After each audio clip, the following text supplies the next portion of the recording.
putting themselves in a position to become tomorrow's masters of the new source materials. Everything begins to link. You know, stardust is now the secret holder of the force of life. It's the origin of life. It's the giver of life. Well, so were monatomic elements. So were the ancients saying about the Shimana and the Mufkut. It was all the same thing. Every description of these substances was always the same. We think about the Bible story, we think about how we can make monatomic elements now. We need electronic devices, we need fire, we need all sorts of things. But we need electricity. In one way or another, we need electricity. And this is the one bit of the equation that has to be got through very quickly, because this is our last remnant, we think, about electricity. How are we going to produce electricity to manufacture our fuel cells if we don't have the fossil fuels to have our power stations? We get electricity from its most natural source, which is around us all the time. What we need is a device that will attract electricity, that will store electricity, that will discharge electricity in a very controllable form, in enormous quantities. However, we need to do it. That's all the Ark of the Covenant ever did and all it ever was. If you look at the construction of the Ark of the Covenant, it is no more than a model for every capacitor made today, whether it's a capacitor for lighting up street lighting or whatever. An insulated, double-plated box with a positive and a negative node at the top. That's it, that's all it is.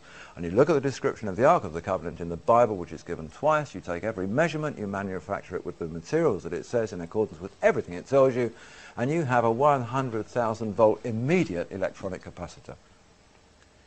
You do what the Bible says and you place an ohma of the Shimana in it, golden pot of the white powder, you place it in there, you've immediately got a superconductor. You've immediately got a device that sets up its own Meissner field, which will levitate, which will be able to travel on its own, which will be able to issue gamma rays or whatever you need it to do. A very, very powerful device. We have to go back to these very simple devices that simply pull it in and hold it and issue it. The Ark of the Covenant is not wrongly named. It's spelt with a K in the Bible because that was the Greek way of spelling it. In every other language it's spelt with a C, and electronic arcing actually comes from that very same word. So everybody's now working on all of these things. NASA has developed its Breakthrough Propulsion Physics Project. That's what it calls it. What's the Breakthrough Propulsion Physics Project? It's how to get the stars by bending and manipulating space-time. That's what they're working on right now. Anti-gravity, that's the other thing. That's not necessarily just about spacecraft, that's about ordinary aircraft. Quite a lot in the press and on the internet, here from the UK Ministry of Defence and from the BBC. Anti-gravity propulsion is coming out of the closet, says Defence Weekly. Well, to this end, British Aerospace over in Britain has embarked on Project Greenglow. Over here at the top secret Phantom Works in Seattle, Boeing technicians are working on Project Grasp. They're very, very similar. They're both looking at anti-gravity aircraft. Why do we need aircraft that can fall down? We want aircraft that just stay on their frequencies and go wherever we turn the knob to tell them to go. In fact, they don't need pilots, really. Just send them places. This picture here is British Aerospace's latest design for a new stealth aircraft. Why do we just have to have something that radar can't see when we can actually produce things that we can't see? In fact, we can produce things that aren't even invisible. They're not in our time dimension.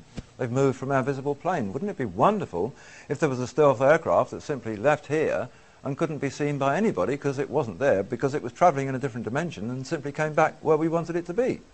Now, by the same token, on that basis, why couldn't ordinary aircraft, our passenger liners, travel in that same way? It doesn't have to be a bomber. It doesn't have to be that. You know, why can't we all be travelling in different parallel dimensions and getting to places in 5 seconds instead of it taking 11 hours every time I come over here?